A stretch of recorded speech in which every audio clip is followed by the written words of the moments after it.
Chapter 15, October 26th. Mom tripped over her shoes yesterday morning, but by the side of her mattress. She fell at a funny angle and hurt her ankle again. She wrapped it back up with the ace bandage and said she wasn't going to baby herself this time. If she limped for the rest of her life, well, so be it. But she couldn't even manage to stand. She told Matt that she'd be fine in the kitchen and that there was no reason to move her back to the sunroom and have the wood stove going just for her. But he insisted. But since the pipes would freeze if we didn't keep the heat on, if it was 12 degrees this afternoon. I guess Indian summer was pretty short this year. He and Mom decided the rest of us would keep sleeping where we had been. Some of this I'm okay with. I wouldn't have been crazy about doing the laundry with Mom lying on the mattress in the kitchen. It's hard enough to maneuver around when she's in the other room. But at least this way, if I step on a mattress, I don't have to worry that I'm stepping on her. And I don't have any more housework to do. Mom gave up dusting and sweeping when we moved downstairs. The dining room's a lost cause, and it was too hard for her to get around the mattress on the living room floor. So the only real problem is that it's up to me to make sure the fire doesn't go out in the wood stove. It's the only source of heat in the sunroom, so it has to keep burning all night.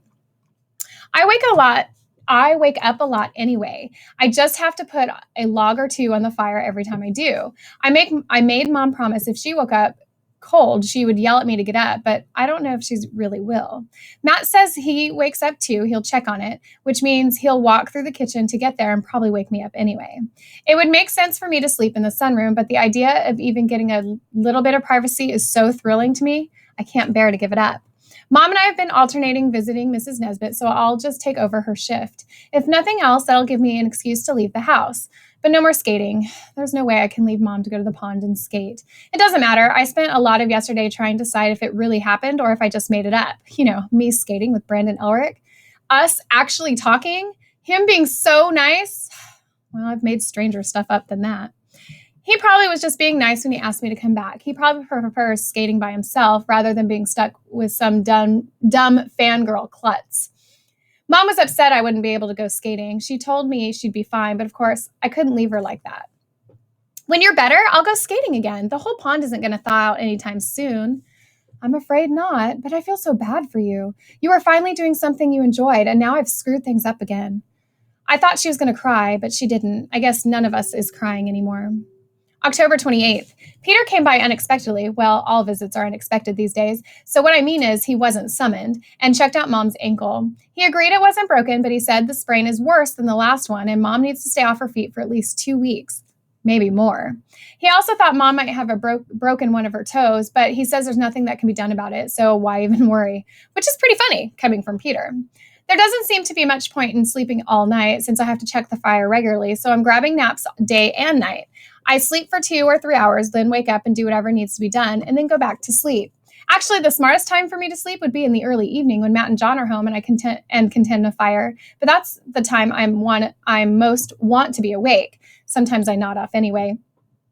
It's driving Mom crazy that she can't do anything, but there's not much any of us can do about that. Oh, and I have an exciting new job as well. Mom can't make it to the bathroom, and Matt located a bedpan in the attic, and I get to clean it. I keep threatening to put kitty litter in it. It's funny. Mom sprained her ankle a few weeks ago, and things were okay. It was a good time. Not much has changed since then, but it certainly isn't a good time. October 29th. I told Mrs. Nesbitt about Peter's visit and what he'd said about Mom. I didn't leave any of it out, including the part where Peter said that even after Mom could walk around the house, she wasn't going to think about walking outside. I guess you're stuck with me for a while. Mrs. Nesbitt surprised me. Good. It's better that way. I thought it had taken courage to tell Mrs. Nesbitt about Mom's ankle. It took a lot more courage to ask her why it was better this way. I didn't want your mother to find me dead. It won't be fun for you either, but you're younger and I mean less to you. Mrs. Nesbitt! She gave me one of those looks that used to terrify me when I was little.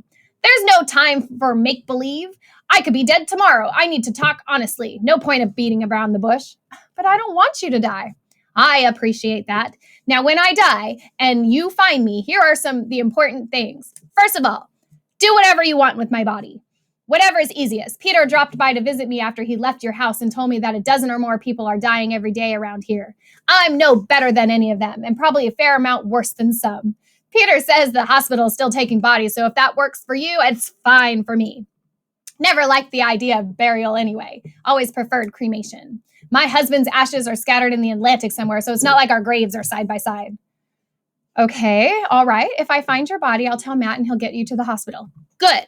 Now, after I'm gone, go through the house and take everything you possibly can use. Don't worry about leaving things for my heirs. I haven't heard from my son and his family since May, so I have to assume they won't be needing my things. If any of them show up at your doorstep and you still have something in mind, well, give it to them. But don't worry about it. Go through the whole house, attic to cellar. My car has gas in it, so you can put all my things in it and drive back to your place. Don't be bashful. I won't be needing anything, and the more you have, the better your chances. It's going to be a long and terrible winter, and I'd be very angry if I thought I'd left you something behind that could have helped you get through it. Thank you. After I die, wrap me in a sheet. Don't waste a blanket on it. And even if someone in my family comes back, I want your mother to have the diamond pendant and you to have my ruby brooch. Those are my gifts for the two of you, and don't you forget it. Matt's to have the painting of the sailboats because he's always liked that when he was little. And Johnny should have the landscape in the dining room. I don't know if he likes it or not, but he's entitled to something, and that's a good piece. You probably can't use any furniture, but you might want to take it for firewood.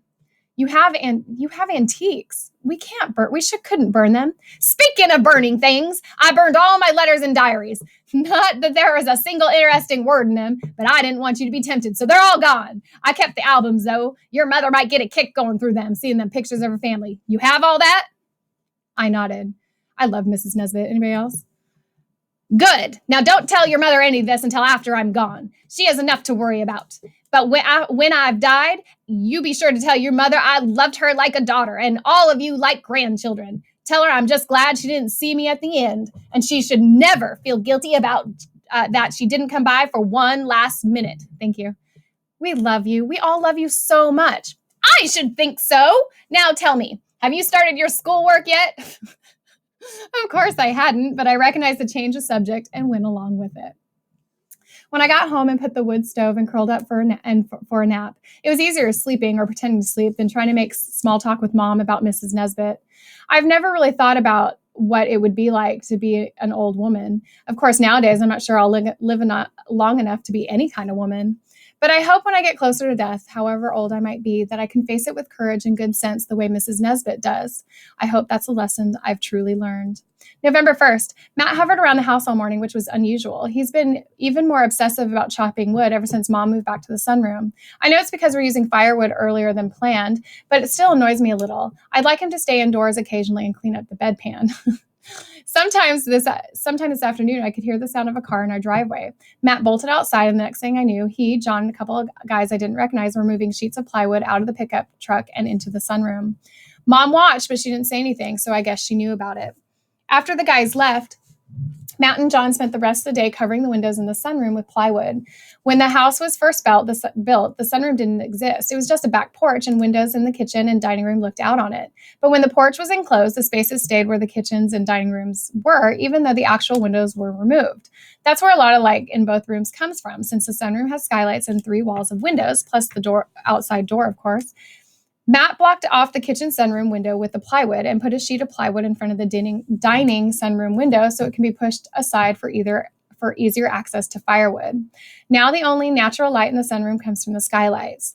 Not that there's been much sunlight lately, but the room is a lot darker. Just in case I wasn't miserable enough, they blocked off the window over the kitchen sink. Now the only natural light in the kitchen is what comes from the skylights in the sunroom through the kitchen sunroom door. In other words, just about none. Are you blocking off the living room windows too? I asked. No reason to, Matt said. Once we stop using heat, we'll close off the living room, but we might still use the kitchen.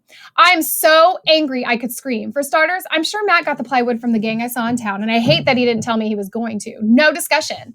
He knew what was best, and he just went ahead and did it. Okay, you talked to Mom about it, but I wasn't consulted. And he doesn't understand what it's like to be cooped up in this house all day long. The only time I get out is when I visit Mrs. Nesbit, and that's just a short walk there and back. I know Matt and John have it harder than me. Matt eats so little and he's doing physical work. When he comes in, he's exhausted. The other day, he fell asleep during supper. But he didn't have to cover the kitchen window. Not yet, anyway. He could have waited until we ran out of oil. He didn't care what it meant to me. He never even asked. I'd move into Mrs. Nesbitt's, but I can't leave mom. Sometimes I think about how things used to be. I've never been anyplace, not really. Florida once, and Boston and New York City, and Washington, Montreal, and that was it. I dream of Paris, of London, Tokyo. I wanted to go to South America, Africa. I always assumed I could someday. But my world keeps getting smaller and smaller. No school, no pond, no town, no bedroom. I don't even have the view of the windows. I feel myself shivering along with my world getting smaller and harder. I'm turning into a rock, and in some ways that's good because rocks last forever. But if this is how I'm going to last forever, then I don't want to. November 5th. I was in the kitchen washing out mom's bedpan when the water stopped running. I turned on the faucets in the downstairs bathroom and nothing came out. I went upstairs and checked the bathroom. Nothing. I waited until Matt came in before telling him. For a moment, he got mad at me. You should have told me right away. If the pipes are frozen, I might be able to do something. But I know it's not because the pipes have frozen. It's because the wells run dry. We haven't had any rain since July. No matter how careful we've been with water, it was bound to run out eventually. Matt and I walked over to the well and checked it out. Of course, I was right. When we came in, John was sitting with mom in the sunroom, so we joined them. How long can we survive without water? It's not that bad, Matt said. We still have bottled water and soda to drink. No more laundry, I guess. And Miranda will have to share a bedpan with mom. He grinned like that was some kind of joke. We don't have that much bottled water. What if it never rains again? Well, we'll get some snow before long. But in the meantime, we can cut chunks of ice from Miller's Pond. We'll boil it and hope for the best. Isn't there someplace else we could get ice? How about your little friends in the black market? They're not my little friends, and they don't have any water or ice. Or if they do, they're not selling it. If you can think of someplace closer than the pond, great, but that's the best I can come up with. I thought about Brandon skating on the pond. I told myself that never really happened, so it didn't matter. Since there's no water left, there's no reason to keep the heat on. We might as well conserve the oil and move to the sunroom. No, I won't! Why not? John asked. And I can tell he was genuinely surprised. It's warm in here. Even with the furnace on, it's cold in the house. Why not move? I spent a lot of time in the kitchen, not just sleeping, and it's bad enough now. I'll freeze to death if we turn the heat off. Is that what you want? You want me to freeze to death? You won't be spending any more time in the kitchen, Matt said, except to get stuff out of the pantry. We don't cook in there anymore or eat in there, and now you won't be doing any washing in there. If something happens to the firewood we don't have any heating oil left, we'll freeze to death. It's better to keep some in reserve. What difference does it make? We're never going to make it through the winter. It's November and already we're out of water and the temperature's below zero and there's no way of getting more food. We're dying in increments, Matt. You know that. We all know that. Maybe we are, Mom said, and it was almost started to hear her speak. She's been talking a lot less since she hurt her ankle again, and she's really cut down on her rah-rah speeches. But as long as we don't know what the future is going to bring us, we owe it to ourselves to keep living. Things could get better. Somewhere people are working on solutions to all of this. They have to be. It's what people do. And our solution is to stay alive one day at a time. Everyone dies in increments, Miranda. Every day we're one day closer to death. But there's no reason to rush into it. I intend to stay alive as long as I possibly can, and I expect the same from you. The only sensible thing to do for all of us is to stay in the sunroom. No, not tonight. Please, not tonight. Tomorrow morning, Mom said. We'll bring the mattress in then. It'll be okay, Matt said to me. In some ways, it'll be better. You won't be the only one responsible for the fire. We can take turns stroking it. You'll sleep better.